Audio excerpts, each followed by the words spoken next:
Jai Om Vishupad Paramahansa Pada Project Acharya Asatar Sata Sri Shrimad ISKCON BBT Founder Acharya Divine Grace A.C. Bhaktivedanta Swami Maharaj Prabhupada Ki Jai Nitya Lila Prabhu Om Vishupad His Divine Grace Srila Bhakti Siddhanta Saraswati Thakur Prabhupada Ki Jai Ananta Koti Vaishnava Vrinda Ki Jai Nama Acharya Srila Haridas Thakur Ki Jai Ghosh Krishna Chaitanya Prabhu Nityananda Shri Advaita Gadadhara Shri Vasari Gaur Bhakta Vrinda Ki Jai Shri Shri Radha Krishna Gopa Gopanath Shama Kunda Radha Kunda Gira Govardhan Ki Jai Shri Brajamumanam Nam Ki Jai Shri Namadit Mayapur Dham Ki Jai Shri Lachal Jagannath Puri Dham Ki Jai Ganga Maya Ki Jai Jamuna Maya Ki Jai Bhakti Devi Ki Jai Shrimati Tulsi Maharani Ki Jai Their most beautiful Lordship Shri Shukmini Dwarkadish Ki Jai Shri Shukmini Dwarkanath Ki Jai Shri Shri Jagannath Baladev Subhadra Ki Jai Shri Shri Gaurnitai Ki Jai Samabheta Bhakta Vrinda Ki Jai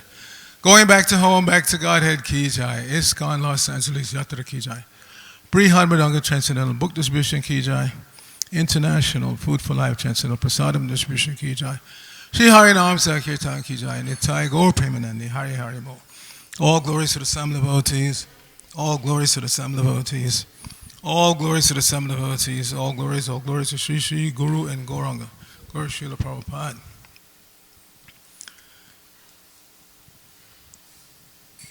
Narayanam Namaskritya Naram Chaiva Narottamam Deving Sarasatim Yasam Tato Jayamantirayat. Before reciting the Srimad Bhagavatam, which is our very means of conquest, let us offer respectful obeisances unto the personality of God and Lord Narayan, unto Narayan Rishi, the supermost human being, unto Mother Saraswati, the goddess of learning, unto Srila Vyasadeva, the author, and unto Srila Prabhupada, who is the translator, commentator, and our spiritual master. Nashta Prayeshu Bhadreshu Nityam Bhagavata Sevaya Bhagavata Timashloke Bhaktir Bhavati Naistiki. By regularly attending the Srimad Bhagavatam class and by rendering service unto the pure devotee, all that is troublesome to the heart is almost completely destroyed. And loving devotional service unto the personality of Godhead, whose worship with transcendental songs becomes established as an irrevocable fact. Om Namo Bhagavate Vasudevaya. Om Namo Bhagavate Vasudevaya. Om Namo Bhagavate Vasudevaya. So we're continuing our reading in the third canto of the Srimad Bhagavatam. This is chapter 7. Today we will do 3 verses, 23 and 24 have no purport. I'll read those 2 verses myself, and then we'll do 25 responsibly. So the first verse. Yasmin dashavidak pranak sendriyartendriyas triprit tvayarito yatavarnas tadvibhutir padasyanaha. O great Brahmana, you have told me that the gigantic Virat form and his senses, sense objects, and 10 kinds of life air exists with 3 kinds of life vigor. Now, if you will, kindly explain to me the different powers of the specific divisions. 24. Yatra prutraischa pautraischa naptribig sahagota jai Prajavititrakritaya asanyabir idang tatam. Srila Prabhupada's translation. O my Lord, I think that the process manifest in the forms of sons, grandsons, and family members has spread all over the universe in different varieties and species. 25 will do responsibly. Prajapatinam Sa Patish Shaklipe Khan Prajapatin Sarganj Chayavanu Sarganj Cha Manun Manvantaradipan Prajapatinang Sapatish Chaklipe Khan Prajapatin Sargangs Chaivana Sargangscha Manun Manvantaradipan Prajapatinang Sapatish Chaklipekan Prajapatin Sargangs Chaivana Sargangscha Manun Manvantaradipan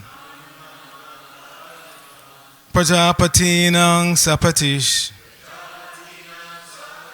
Chaklipekan Prajapatin Sargangs Chaivana Sargangscha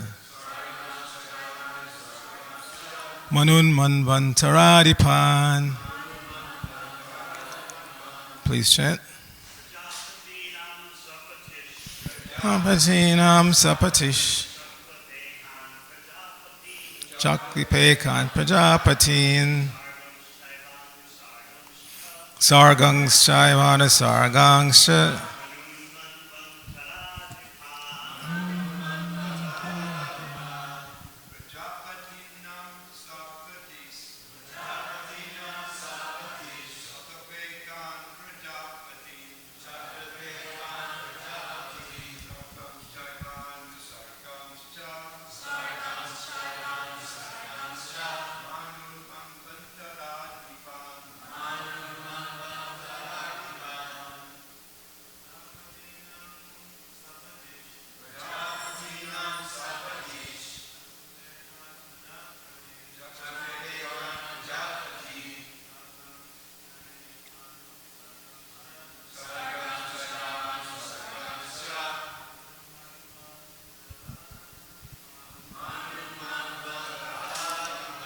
Vaishnavis.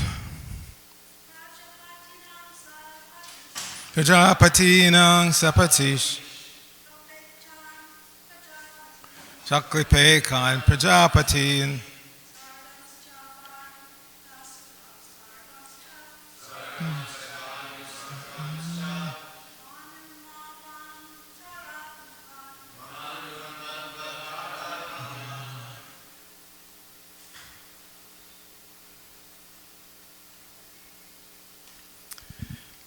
Okay, synonyms.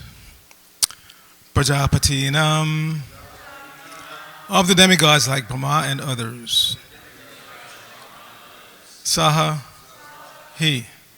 Patihi, leader. Chaklipe, decided. Khan, whomsoever.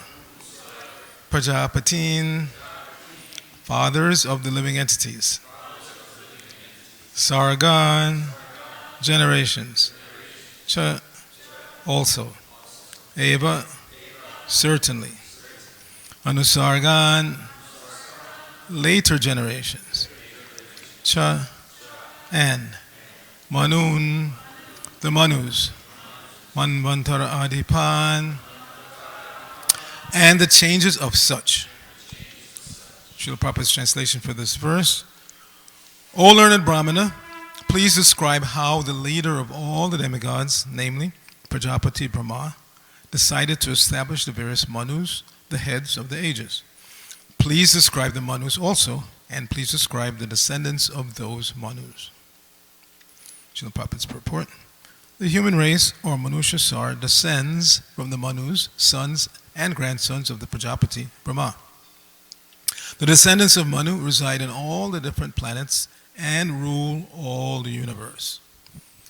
Nama Om Vishnu Padaya Krishna Prishtaya Bhutale Srimate Bhaktivedanta Swamini Namine Namaste Saraswate Deve Gauravani Pacharine Nirvashesha Shunyavadi Paschita Deshtarine Om Agyana Timirandasya Gyananjana Shalakaya Chakshur Unmilitam Jaina Tasmai Shri Gurave Namaha Shri Chaitanya Manobhishang Shnapitang Jaina Bhutale Swayam Rupa Kadamayam Dadate Swapadantikam Vandeyahang Shri Guru Shri Yuttapada Kamalam Shri Gurun Vaishnavangscha Shri Rupam Sagajatam Sahagana Ragana Tanvatam Tang Sajivam Sadvaitam Savadutam Parijana Sahitam Krishna Chaitanya Devam Shri Radha Krishna Padan Sahagana Lalita Shri Vishakanvatangscha Hey Krishna Karuna Sindhu Dina Bandho Jagatpate Gopesha Gopika Kanta Radha Kanta Namosate Tapta Kanchana Gaurangi Radhe Vrinabaneshwari Vishabhanu Sute Devi Pranamami Haripriye Vancha Kalpatarubhya Shah Kripa Sindhu Bevacha Patitanang Pavanebhyo Vaishnavebhyo Namo Namaha.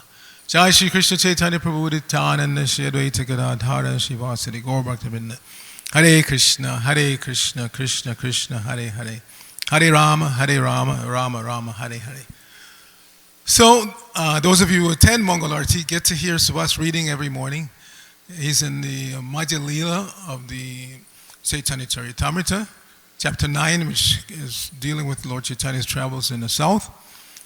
It's a long chapter, 365 verses, and this morning he just happened to read, the last verse he read was 362, which is a verse that our Suradas love to quote. It's an important verse. Maybe not high on the list of preaching verses, but it's very important to understand. It says, A Kali Kala Ar Nai Konadharm Vaishnav Sastra A Kahemarm. So that verse says that in this age of Kali, there are no religious principles except for those established by Vaishnavas and Vaishnava Shastras. So this is very important for us to understand. We are very fortunate to be connected to Vaishnavas and Vaishnava Shastra, and therefore we can imbibe and follow genuine religious principles. And if we imbibe and follow genuine religious principles, then we can pass them on to others, which is, our movement is meant for that. It's a preaching movement. It's not movement of just accepting and following yourself. We always want to get others involved.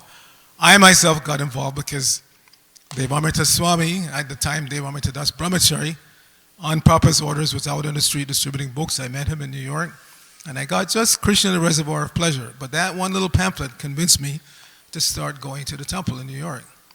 And long story short, in those days, if you came more than a couple of times and you weren't totally crazy and had a modicum of intelligence, they would immediately ask you, so why don't you join? Why don't you move in?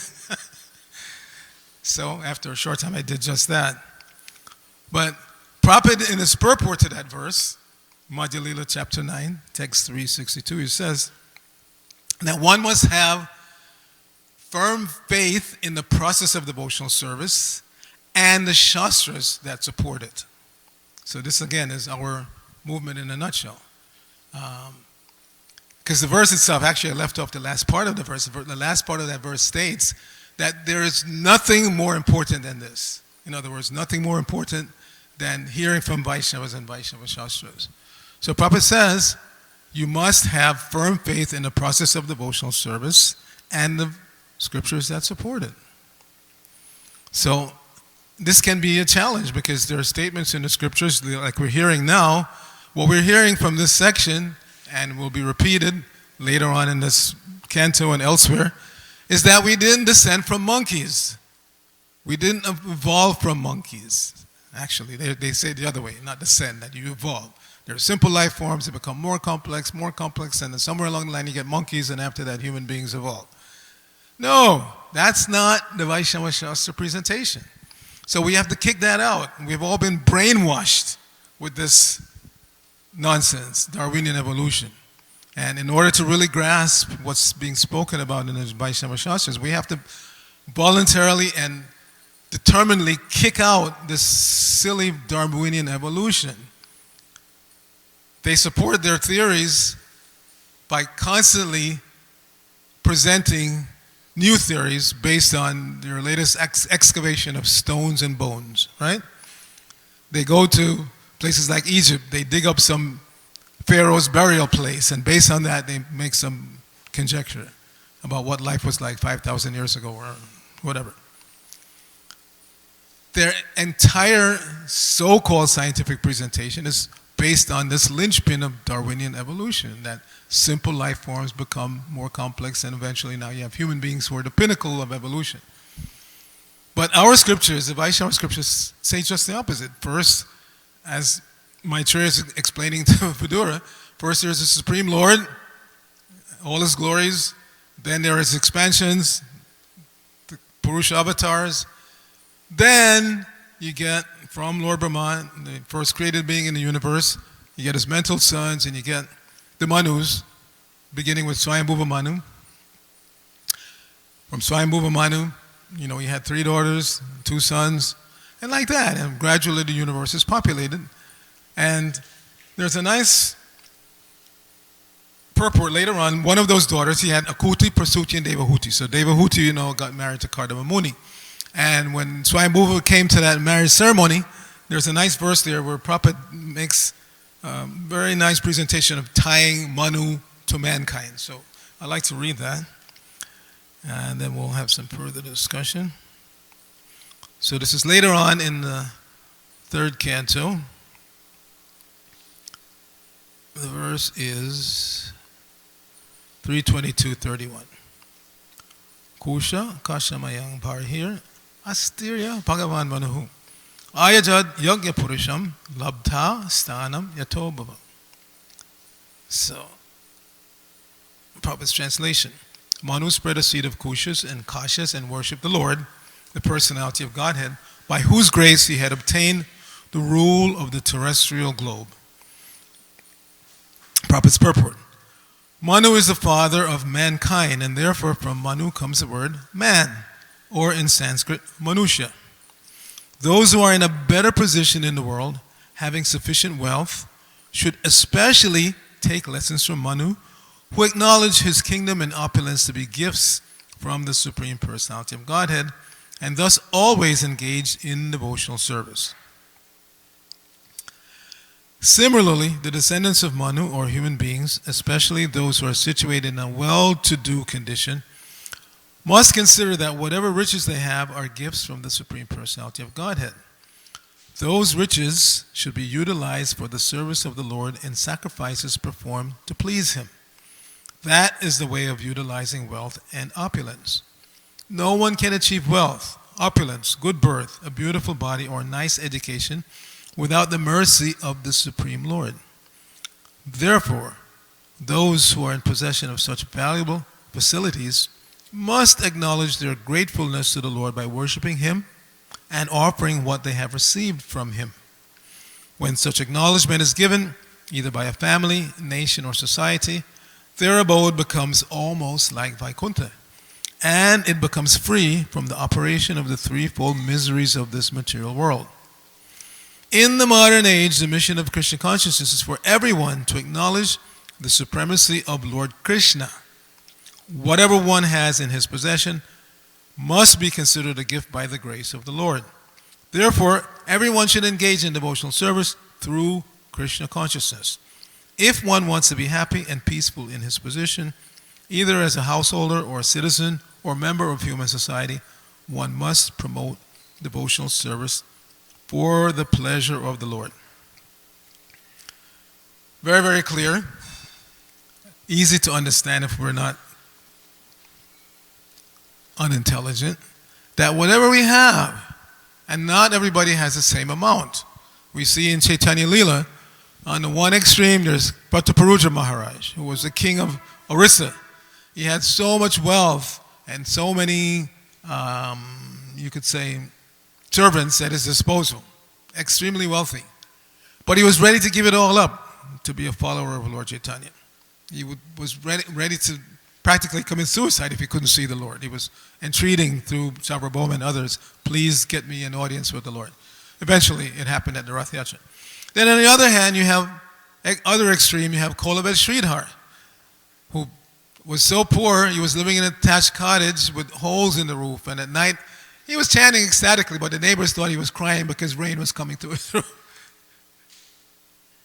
But in that poor condition, selling banana leaf products, making a few pies every day, he was using 50% for worship of Mother Ganges. So, it's not that everybody who worships the Lord, it's not that every devotee is going to be on the same platform. Sometimes we make that mistake. We think, I'm chanting Hare Krishna, I'm doing some service in the temple. How is it that so-and-so is driving a Mercedes and I can't even afford a bicycle? No, Krishna never says that everybody who worships me will have the same material opulence. That's not the goal of Krishna consciousness. The goal is, as stated in this purport, that whatever you have, If you have a lot or a little, whatever it is, you must employ it in Krishna service. Otherwise, it's useless. There's a verse from the Hari Bhakti Shuddhadaya that Prabhupada used to quote all the time. Bhagavad Bhakti Hinasa Jati Shastra Japa Tapa Aprana Savadehasya Mandanam Lokaranjanam. So that verse says, Bhagavad Bhakti Hina. If you are, Hina means without. If you don't have Bhagavad Bhakti means devotional service unto the Lord.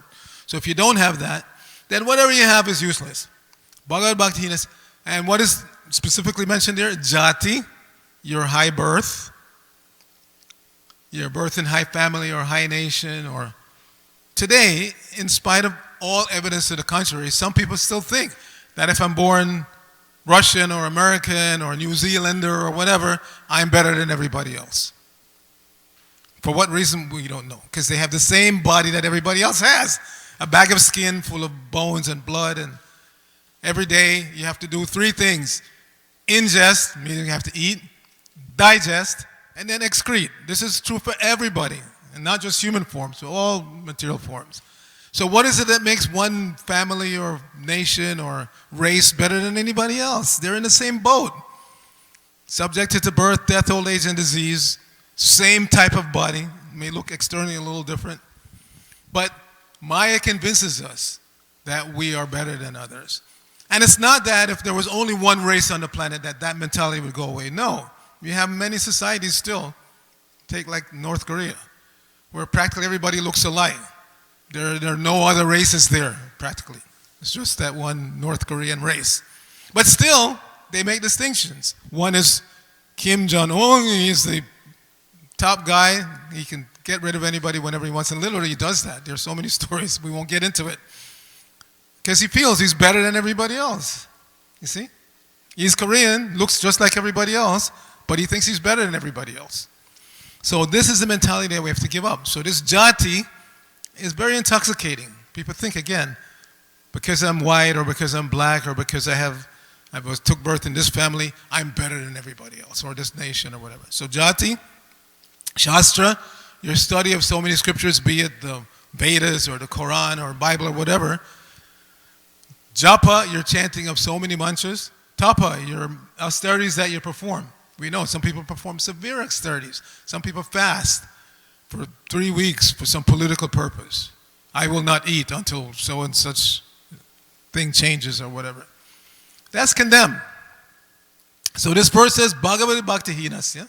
If you don't have devotion to the Supreme Lord, Jati Shastra Japak, then all of these things, Aprana Savadehasya. Prana means life here. Aprana means no life here. In other words, a dead body. Aprana Savadehasya. Mandanam Lokaranjanam. It's just decoration on a dead body. And Prabhupada gave the example. He said that in India, there are a class of Muchi Wallas. Their jobs are Muchi. They are either Bangi Wallas, they're cleaning toilets, or they're working with leather or whatever. Very contaminated. And they dress accordingly. They always look horrible in their clothing, whatever, because they have dirty jobs. But when one of them dies, they spend money to dress up the body before burning it. Useless. Completely useless. So, if we have high birth and money and education, all that, and we don't use it in Christian service, it's just like decorating a dead body. So we have to understand, again, that the ascending process of knowledge that we've been taught in school, you figure out some theory and then you prove it and then expand it and like that. Ultimately, finally, we'll figure out where everything came from. Kick it out. Simply attach yourself to Vaishnava and Vaishnava Shastra. There is nothing else, as this verse from the Chaitanya Charitamrita says. Nothing else worthwhile in this age of Kali or any other age. Vaishnava and Vaishnava Shastra. That's it. So we're very fortunate that we've come in contact with His Divine Grace A.C. Bhaktivedanta Swami Srila Prabhupada, topmost Vaishnava, and giving us laboriously, work so hard to give us the Vaishnava Shastra so we can actually get real knowledge of who we are, where we came from, where we should be going, what we should be desiring. Ultimately, if we're saying we want to be happy, but what we don't know is where to find real happiness. Bhajan Narayan Maharaj made that point in a very humorous way. You know, he travels in Bangladesh sometimes. So he said he met a very nice young man, college student, coming to the temple. So he asked him, well, what's your plan? What are you going to do next? He said, well, I have to get my bachelor's degree in whatever he was studying, marketing or IT or whatever. Why? Well, if I don't get a bachelor's, I can't get a master's. So then why do you need a master's? Well, if I get a master's, I can get a really good job. Well, why do you need a really good job? So I can make a lot of money. Why do you need a lot of money? Well, so I can get a house and get a nice wife. And why do you need a house and a nice wife? So I can be happy. So Maharaj said, if you can be happy without all that, why go through all the trouble? So this is our presentation. Chant Hare Krishna, take prasadam, associate with devotees, be happy. Chant and be happy. If you already have all of that, use it in Christian service, as this verse Mani was showing from the third canto. He was the ruler of the universe, practically, son of Lord Brahma, but he used it all in Christian service. His legacy was that he was a devotee of the Lord, and his children were all devotees. Akuti, famous devotee, Prasuti, Devahuti, famous devotee, and Uttanapad and Priyavrata, his sons, also famous devotees. So, again, this section of Vidura hearing from Maitreya is giving us the real picture of reality. First the Lord, then his expansions, and then the demigods, and then coming down, descending, we come to mankind. So we are supposedly human, although many people don't act that way. What is it that makes a person a human instead of an animal? Again, Prabhupada quoted a nice verse. I think it's from the Hitopadesh. Ahara nijabaya maitanamcha samayana etad pashabhi samana. So ahara, eating, bhaya, fearing or defense, sleeping, nidra, and maitaning, sex life, these things are common to human beings and animals. We see same thing going on in the animal kingdom. So what is it that makes a human being a human being? If they simply do the same things that the animals do, then they're animals. So that verse is Dharma Hitesha Adhiko Vishesha. That when you come to the path of Dharma, which we already explained is given by Vaishnava and Vaishnava Shastra, then you're a human being. Otherwise you remain on the animal platform. Okay, so now we say, all right, I'm on a human platform, I have some kind of religious practice, but you have to go beyond that. Many people are practicing some religion, and they're thinking that the real problem in the world is inequality. We need to create a classless society where we don't have high class and low class, everybody's in the same class. But it doesn't work, because why is it that people are existing in the different situations that they're in anyway? That's karma, and you can't change it. You can't get away from that. So according to karma, Chaturvarna Maya Shishnam Guna Karma Vibhaka. So you have these four, or should have these four divisions in human society. Prabhupada was speaking and gave a talk to students in Stockholm, Sweden, 1975. And he was hammering home this point, that you say you want a classless society, but it's not possible. Because we see, just like in your body, there are four divisions. There's the head division, the arms division, the belly division, and the leg division. All of them have to function nicely for you to be happy. You can't say, well, this head thinks he's so intelligent, so smart, let me get rid of it. No. Then the body dies. Similarly, you don't want to have just a brainy head, but no arms, or no legs, or the stomach has problems. Everything has to function nicely. So similarly in society, there has to be a class of men, class of people who are trained, educated to be brahmanas, to have the qualities of a brahmana. And those are listed in the Bhagavad Gita, 18th chapter. So that has to be there.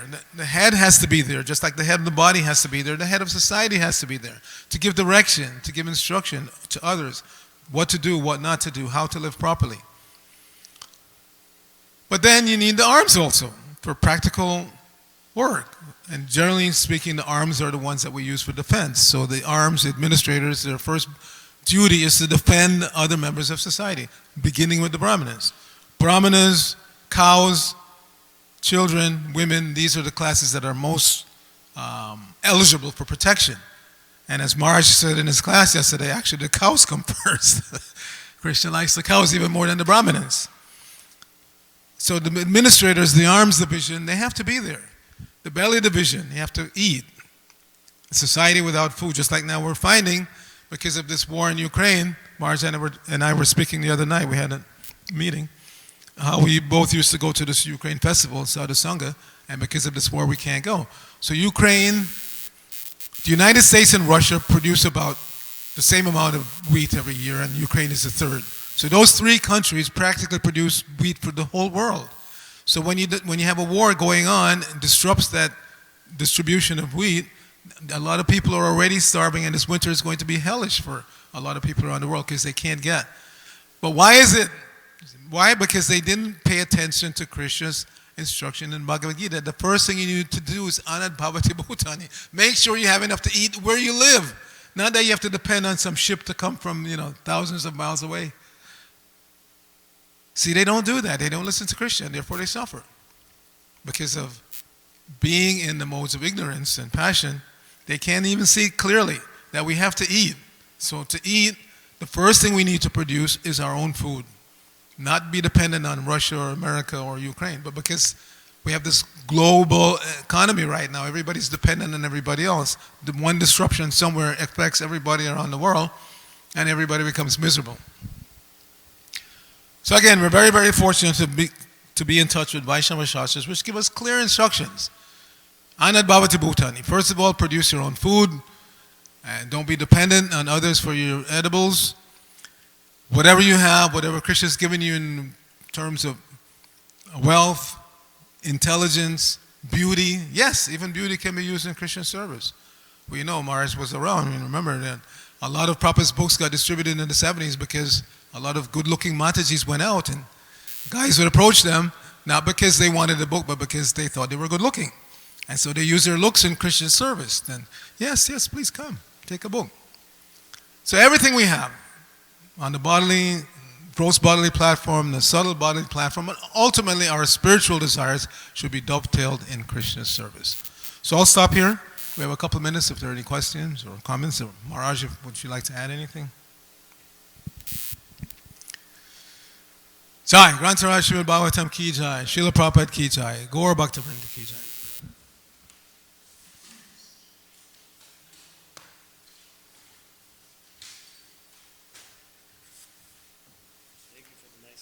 Hare Krishna. Thank you for the nice prasada.